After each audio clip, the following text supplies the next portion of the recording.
আপনারা দেখছেন YouTube channel সোনালী দিনের বাজার। এই সতর্ক বাণীটি অবশ্যই দেখে নেবেন।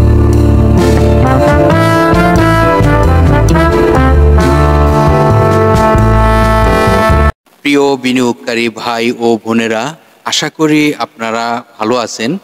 সার্বিকভাবে মার্কেটের পরিস্থিতি দেখে কিছুটা আতঙ্কিত রয়েছেন। আজকে আপনাদের সাথে এমনই কিছু বিষয় আলোচনা করব যে বিষয়টি আপনাদেরকে অবশ্যই সহযোগিতা হবে। ইতিমধ্যে আপনারা আজকের ভিডিওর টপিকটি দেখেছেন, অনেক স্টক সর্বোচ্চ সার্কিট ব্রেকার নিবে। সর্বোচ্চ সার্কিট ব্রেকার নিবে আমরা কি দেখতে চাই? তাহলে দেখতে চাইলে আলোচনাটি মনোযোগ দিয়ে বুঝতে হবে এবং কি বোঝাতে চাচ্ছি আপনারা অবশ্যই বুঝতে পারবেন। আজকের যে গুরুত্বপূর্ণ আলোচনাটি নিশ্চয়ই আপনাকে মনোযোগ দিয়ে শুনতে হবে। তার পূর্বে গত কার্য দিবসের কিছু ঘটনা নিয়ে আলোচনা করি। আপনারা ইতিমধ্যে ফলো করেছেন, ডিএসসি 1 সূচক প্রায় 38 পয়েন্টের মতন নাই, যেখানে মাইনাস হয়েছে। আমরা যদি লেনদেনের গতি দেখি তাহলে দেখতেই পারতেছি 446 কোটি টাকা প্লাস লেনদেন হয়েছে, কিন্তু দর বাড়ার তালিকায় যে সংখ্যাটি থাকার প্রয়োজন সেই সংখ্যাটি রয়ে গেছে দর হারানোর তালিকায়, যেখানে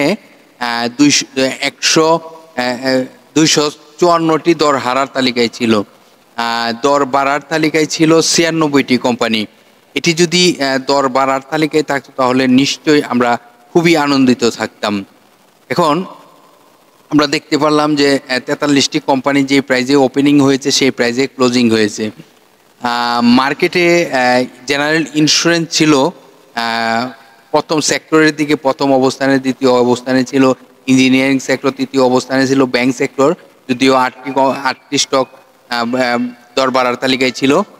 এরকমভাবে মানে দুটি সেক্টর ছাড়া সব সেক্টরে কিন্তু টুকিটাকি কয়েকটি স্টক ভালো করেছে, যেহেতু 96টি কোম্পানি ছিল দর বাড়ার তালিকায়। আইটি সেক্টর এবং জুট সেক্টর, এই দুটি সেক্টরে শুধুমাত্র সব স্টক দর হারার তালিকায় ছিল। তো এখন আমরা যে আলোচনাটি, আজকে যে ভিডিওর টপিকটি সেটি নিয়ে আলোচনা করি। আমরা দুদিনের যে ক্যান্ডেল, সেই ক্যান্ডেলগুলো কিন্তু খুবই মারাত্মক সেল প্রেশার ছিল। এবং এত সেল প্রেশার কেন দিয়েছে? এত সেল প্রেশার আমরা সাধারণ বিনিয়োগকারী যারা রয়েছি তারাই করে দিয়েছি। তো এখান থেকে আমরা কি বুঝতে পারলাম এবং কি ধারণা নিতে পারি এবং কি হতে পারে? তো আমাদের আশার আলো সেটি এই, যেহেতু মার্কেট একটি শুধুমাত্র ইউমারের কারণে মার্কেট একটি এমন প্রাইস ফল করে এবং ডিএসসি 1 সূচক প্রাইস ফল করে। এখান থেকে আমাদের মুক্তি পাওয়ার উপায় কি? আমরা নিশ্চয়ই আজকের মার্কেটটি আমরা সুন্দর একটি মার্কেট দেখতে পারবো।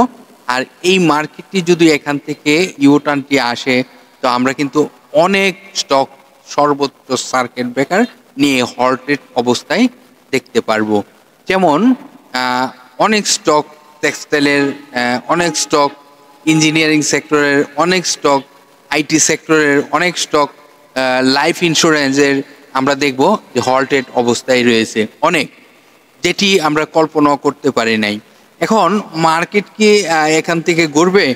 নিশ্চয়ই মার্কেট এখান থেকে ঘোরার জন্য প্রস্তুত নিয়েছে এবং এখান থেকে ঘুরবে, আপনারা দেখতেই পারবেন। এবং মার্কেট এখানে যদি আমরা বলি যে সাপোর্ট কোথায়, মার্কেটের এখান থেকে আমরা জানি, ইতিমধ্যে ফলো করেছি 5132-এ গত কার্য দিবসে মার্কেট ডিএসসি 1 সূচক ক্লোজিং হয়েছে। এখন মার্কেট কিন্তু যদি কারেকশন আরও হয়, ধরুন যে আমরা আরও ইউমার শুনতে পছন্দ করি, তাহলে তার সাপোর্ট কোথায় গিয়ে আবার ঠেকতে পারে? এটি 5110, 12, 13 এরকম ঠেকতে পারে।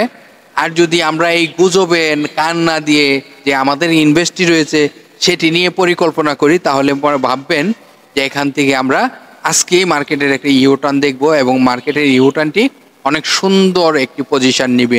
মার্কেট কিন্তু গত দুটি কার্য দিবসের আগেই কিন্তু মার্কেট পজিশন নিয়েছিল এবং মার্কেট কিন্তু আপ ট্রেনে যাওয়ার জন্য প্রস্তুত নিয়ে নিয়েছিল, যেটি আপনাদেরকে যদি আমি দেখানোর চেষ্টা করি, কোনটি ৮ই এপ্রিলের পর থেকে ৮ই এপ্রিল, এরপর ৯ই এপ্রিল, ১০ই এপ্রিল কিন্তু আমরা কনফার্ম যে মার্কেট এখান থেকে ভালো একটি অবস্থানে চলে যাচ্ছে। কিন্তু এটি এমনই একটি সময় আমাদেরকে মানে পাটা পোতার ঘষাঘষিয়ে আমরা কিন্তু শেষ। ওই যে নিয়ন্ত্রণ সংস্থার একে আর একে এমন ধরনের ইয়ে করার জন্য যে আমরা যে একটি সাফার হচ্ছি, আমরা যে একটি ক্ষতিগ্রস্ত হচ্ছি, এটি কিন্তু কেউ পুষিয়ে দিবে না। তো এই যে অবস্থানটি তৈরি হয়েছে সেটি থেকে আমরা বিরত থাকতে হবে, কারণ আমাদের মার্কেটকে আমরাই ভালো করার দায়িত্ব। এই মার্কেটে আমরা কেন এই মুহূর্তে এইভাবে সেল প্রেশার দিই? সেল প্রেশার দেওয়ার কারণে কিন্তু সেল প্রেশারটি কিন্তু আমরা দেই না, আমাদের তখন মাইন্ডটি এইরকম হয়ে যায়, আরও মনে কমে যাবে, সেই জন্য আমরা কিন্তু সেল করতে গিয়ে কিন্তু আমরা সেল প্রেশারটি তৈরি করে থাকি। তো এখান থেকে আমাদেরকে বের হয়ে আসতে হবে। আশা করি আজকেই মার্কেট এখান থেকে যদি ইউটার্ন শুরু করে তাহলে আমরা নিশ্চয়ই একটি ভালো মার্কেট দেখতে পারবো। এবং ভালো মার্কেট বলতে গেলে কি, খুব সুন্দর একটি মার্কেট দেখব, খুব সুন্দর একটি মার্কেট দেখব। অনেক স্টক হল্টেড হবে, যে স্টকগুলো আপনারা কল্পনাও করতে পারেন না যে এই স্টকগুলো এই মুহূর্তে কি হল্টেড হবে কিনা। তো আশা করি আপনারা বুঝতে পারছেন। এই ভিডিওটি সবার মাঝে ছড়িয়ে দেওয়ার চেষ্টা করুন এবং সবাইকে দেখার সুযোগ করে দেন। আজকের মতো এখানেই বিদায় নিচ্ছি।